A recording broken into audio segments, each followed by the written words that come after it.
আসসালামু আলাইকুম প্রিয় ভিউয়ার্স, প্রথমে জানিয়ে দেব আমাদের হাতে থাকা সর্বশেষ আন্তর্জাতিক সংবাদ শিরোনাম। পশ্চিম তীর থেকে আটক 10,700 ফিলিস্তিনি ইসরায়েলি কারাগারে। এদিকে আফগানিস্তানে বন্দুকধারীদের হামলায় কারবালা ফেরত 16 শিয়া নিহত। এবার নেতানিয়াহুর বিরুদ্ধে গণবিক্ষোভ, উত্তাল তেল আবিব। আরও জানিয়ে দেব ফিলিস্তিন রাষ্ট্র ছাড়া ইসরায়েলকে সমর্থন করবে না আরব আমিরাত। সর্বশেষ জানিয়ে দেব মিশরে ভয়াবহ ট্রেন দুর্ঘটনায় নিহত 3 জন, আহত 49 জন। এতক্ষণ শুনছিলেন সংবাদ শিরোনাম, এখন বিস্তারিত। তার আগে আমাদের ভিডিওটি ভালো লেগে থাকলে লাইক, কমেন্ট এবং সাবস্ক্রাইব করবেন এবং কে কোথা থেকে দেখছেন কমেন্ট করে জানিয়ে দিবেন। পশ্চিম তীরে এ পর্যন্ত 50 ফিলিস্তিনি শহীদ। পশ্চিম তীর থেকে আটক 10,700 ফিলিস্তিনি ইসরায়েলি কারাগারে। পশ্চিম তীর থেকে আটক 10,700 ফিলিস্তিনি ইসরায়েলি কারাগারে। ফিলিস্তিনি বন্দী বিষয়ক সংস্থার সর্বশেষ প্রতিবেদনে বলা হয়েছে, 7 অক্টোবর গাজার বিরুদ্ধে যুদ্ধ শুরু হওয়ার পর থেকে জর্ডান নদীর পশ্চিম তীর থেকেও ইসরায়েলি সেনারা এ পর্যন্ত 10,700 জন ফিলিস্তিনিকে আটক করেছেন। পার্স টুডে জানায়, ইসরায়েল এ সময় গাজা উপত্যকা থেকেও হাজার হাজার ফিলিস্তিনিকে গ্রেপ্তার করেছে। এই প্রতিবেদনে বলা হয়েছে, গত 28 আগস্ট থেকে পশ্চিম তীরে নতুন করে ইসরায়েলের হামলা শুরুর পর এ পর্যন্ত 50 ফিলিস্তিনি শহীদ হয়েছে। গত 7 অক্টোবর থেকে পশ্চিমা দেশগুলোর পূর্ণ সমর্থন নিয়ে কট্টর ইসরায়েলি শাসক গোষ্ঠী ফিলিস্তিনের নিরস্ত্র এবং নিপীড়িত জনগণের উপরে গাজা উপত্যকায় গণহত্যা চালিয়ে যাচ্ছে। সর্বশেষ প্রতিবেদন অনুযায়ী গাজায় কট্টর ইসরায়েলি আগ্রাসনে 41,000-এরও বেশি ফিলিস্তিনি শহীদ হয়েছে এবং 95,000-এরও বেশি আহত হয়েছে। ব্রিটিশ ঔপনিবেশিক শক্তির কল্পনা অনুযায়ী 1917 সালে ইসরায়েল রাষ্ট্রের প্রস্তাব পেশ করা হয়েছিল এবং এই লক্ষ্যে বিভিন্ন দেশ থেকে ইহুদিদের এনে ফিলিস্তিন ভূমিতে জড়ো করা হয়েছিল। এরপর 1948 সালে আনুষ্ঠানিকভাবে ইসরায়েল রাষ্ট্রে অস্তিত্ব ঘোষণা করা হয়। তারপর থেকে ফিলিস্তিনি জনগণের উপর গণহত্যা এবং তাদের সমগ্র ভূমি দখলের প্রক্রিয়া অব্যাহত রয়েছে। এ কারণে ইরানের নেতৃত্বে বেশ কয়েকটি দেশ ইসরায়েলের বিলুপ্তি এবং ইহুদিদেরকে যে যার দেশে ফিরে যাওয়ার উপর গুরুত্বারোপ করেছে। সূত্র পার্স টুডে। আফগানিস্তানের বন্দুকধারীদের হামলায় কারবালা ফেরত 16 শিয়া নিহত। আফগানিস্তানের দাইকুন্ডি প্রদেশে দায়েশ খোরাসানের সাথে জড়িত সশস্ত্র ব্যক্তিরা শিয়া হাজারা সম্প্রদায়ের একটি সমাবেশে হামলা চালিয়েছে। অজ্ঞাত বন্দুকধারীদের এই হামলায় অন্তত 15 জন নিহত ও 6 জন আহত হয়েছেন। শুক্রবার তালেবানের বরাত দিয়ে পাজক আফগান নিউজ এ তথ্য জানায়। প্রতিবেদনে বলা হয়, আফগানিস্তানের স্বরাষ্ট্র মন্ত্রণালয় নিশ্চিত করেছে যে হামলাকারীরা ইরাকের কারবালা থেকে ফেরত তীর্থযাত্রীদের স্বাগত জানাতে আসা পরিবারের উপর নির্বিচারে গুলি চালায়। দাইকুন্ডি ও ঘোর প্রদেশের সীমান্তবর্তী কারিউদাল এলাকায় এই হামলা চালানো হয়। আফগানিস্তানের জাতিগত সংখ্যালঘু শিয়ারা এই হামলায় লক্ষ্যবস্তু ছিল। নৃশংস হামলার জন্য পরিচিত একটি কুখ্যাত গোষ্ঠী দায়েশ খোরাসান এই হামলার দায় স্বীকার করেছে। এর আগে 2011 সালে ক্ষমতা নেয়ার পর থেকে দায়েশ খোরাসানকে উল্লেখযোগ্যভাবে দুর্বল করেছে বলে দাবি তালেবান সরকারের। তবে তা সত্ত্বেও এই গোষ্ঠীটি মসজিদ ও তালেবান নিরাপত্তা বাহিনীকে লক্ষ্যবস্তু করার পূর্বের ইতিহাস রয়েছে। সূত্র এআই। নেতানিয়াহুর বিরুদ্ধে গণবিক্ষোভ, উত্তাল তেল আবিব। ফিলিস্তিনের গাজায় যুদ্ধ করতে গিয়ে সেখানে আটকা পড়েছেন বহু কট্টর ইসরায়েলি। তাদের মুক্ত করে দেশে ফিরিয়ে আনতে ইসরায়েলের শহর তেল আবিবে বিক্ষোভ করছে দেশটির সাধারণ মানুষ। গাজায় বন্দীদের মুক্তির জন্য সরকারকে জোর প্রচেষ্টা চালানোর আহ্বান জানিয়েছেন বিক্ষোভকারীরা। শনিবার গাজায় আটক বন্দীদের দেশে ফিরিয়ে আনতে সেনা সদর দপ্তর এবং অন্যান্য সরকারি ভবনের বাইরে জড়ো হন। পরে প্রধানমন্ত্রী বেঞ্জামিন নেতানিয়াহুর বিরুদ্ধে স্লোগান দেন তারা।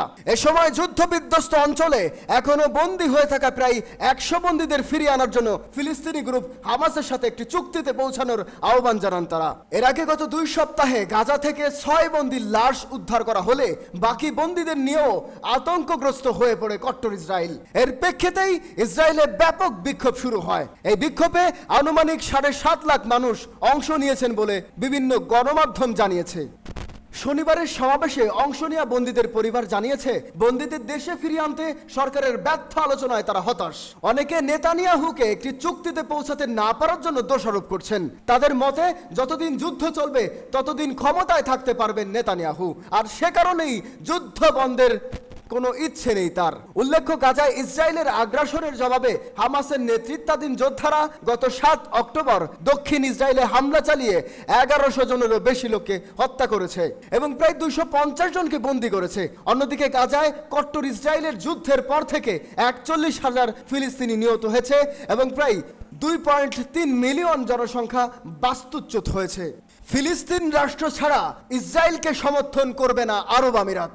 স্বাধীন ফিলিস্তিন রাষ্ট্র প্রতিষ্ঠিত না হলে গাজা উপত্যকায় যুদ্ধ পরবর্তী পরিকল্পনায় ইসরায়েলকে কোনো সমর্থন দেবে না সংযুক্ত আরব আমিরাত। শনিবার সামাজিক যোগাযোগ মাধ্যম এক্সে দেওয়া পোস্টে এ তথ্য জানান দেশটির পররাষ্ট্রমন্ত্রী আব্দুল্লাহ বিন জায়েদ আল নাহিয়ান। পোস্টে আমিরাতের পররাষ্ট্রমন্ত্রী বলেন, ফিলিস্তিনি রাষ্ট্র প্রতিষ্ঠিত না হলে গাজায় যুদ্ধ পরবর্তী কোনো পরিকল্পনাকে সমর্থন করতে প্রস্তুত নয় সংযুক্ত আরব আমিরাত। গত মে মাসে গাজা নিয়ে যুদ্ধ পরবর্তী একটি পরিকল্পনা প্রকাশ করেন ইসরায়েলের প্রধানমন্ত্রী বেনিয়ামিন নেতানিয়াহু। তিনি দাবি করেন, এই পরিকল্পনা বাস্তবায়িত হলে ফিলিস্তিনিরা অতুলনীয় সমৃদ্ধ উপভোগ করবে। পরিকল্পনায় গাজার বন্দর, সৌরবিদ্যুৎ, বৈদ্যুতিক গাড়ি উৎপাদন এবং নতুন আবিষ্কৃত গ্যাস ক্ষেত্র থেকে সুবিধা লাভের মতো বিনিয়োগের বিষয় অন্তর্ভুক্ত রয়েছে। পরিকল্পনার আওতায় কট্টর ইসরায়েলি দখলের অধীনে ফিলিস্তিনিরা এই প্রকল্প পরিচালনা করবে। আরব রাষ্ট্রগুলোর একটি জোট এই বিষয়টি তত্ত্বাবধান করবে, যেখানে আরব আমিরাত, সৌদি আরব, মিশর, বাহরাইন, জর্ডান ও মরক্কো শরিক থাকবেন। এই পরিকল্পনা প্রকাশের পর আব্দুল্লাহ বিন জায়েদ নেতানিয়াহুর তীব্র সমালোচনা করেন। তিনি বলেন, এই পদক্ষেপের কোনো বৈধতা নেই এবং এ বিষয়ে আরব আমিরাতের সঙ্গে কোনো পরামর্শ করা হয়নি। এদিকে গাজায় যুদ্ধবিরতির লক্ষ্যে যুক্তরাষ্ট্র ও ব্রিটেন যৌথভাবে কাজ করছে বলে জানিয়েছেন মার্কিন প্রেসিডেন্ট জো বাইডেন। ওয়াশিংটনে যুক্তরাজ্যের প্রধানমন্ত্রী কিয়ার স্টারমারের সঙ্গে বৈঠকের এক সময় একথা জানান মার্কিন প্রেসিডেন্ট। ইসরায়েলের প্রতি সমর্থন প্রসঙ্গে সাধারণ ওয়াশিংটনের সঙ্গে সুর মেলায় লন্ডন। তবে গত সপ্তাহে স্টারমারের সরকার গাজায় সামরিক অভিযানের ব্যবহারের জন্য ইসরায়েলের অস্ত্র রপ্তানি করার কিছু লাইসেন্স স্থগিত করেছেন। আন্তর্জাতিক মানবিক আইনের প্রেক্ষাপটে ইসরায়েলি কার্যক্রমে নিরীক্ষা চালিয়ে এ সিদ্ধান্ত নেয় লন্ডন। মিশরে ভয়াবহ ট্রেন দুর্ঘটনা, নিহত 3 জন, আহত 49 জন। 2 ট্রেনের মুখোমুখি সংঘর্ষে 3 জন নিহত এবং 49 জন আহত হয়েছে। এই ঘটনা ঘটে মিশরের আল সাকরিয়ায়। শনিবার দেশটির স্বাস্থ্য মন্ত্রণালয়ে তথ্য জানিয়েছে খবর CNN এর। স্বাস্থ্য মন্ত্রণালয়ের এক বিবৃতিতে বলা হয়েছে, ট্রেন দুর্ঘটনা স্থল আল সাকরিয়া গভর্নরেটের রাজধানী ঝাগাজিয়ায় 30টি অ্যাম্বুলেন্স এবং মেডিকেল টিম পাঠানো হয়েছে। বিবৃতিতে আরও বলা হয়, আহতদের উদ্ধার করে আল আজহার এবং ঝাগাজিয়া বিশ্ববিদ্যালয়ের হাসপাতালে পাঠানো হয়েছে। উদ্ধারকর্মীরা উদ্ধার কাজ চালিয়ে যাচ্ছে। আহতদের মধ্যে 5 জনের অবস্থা গুরুতর।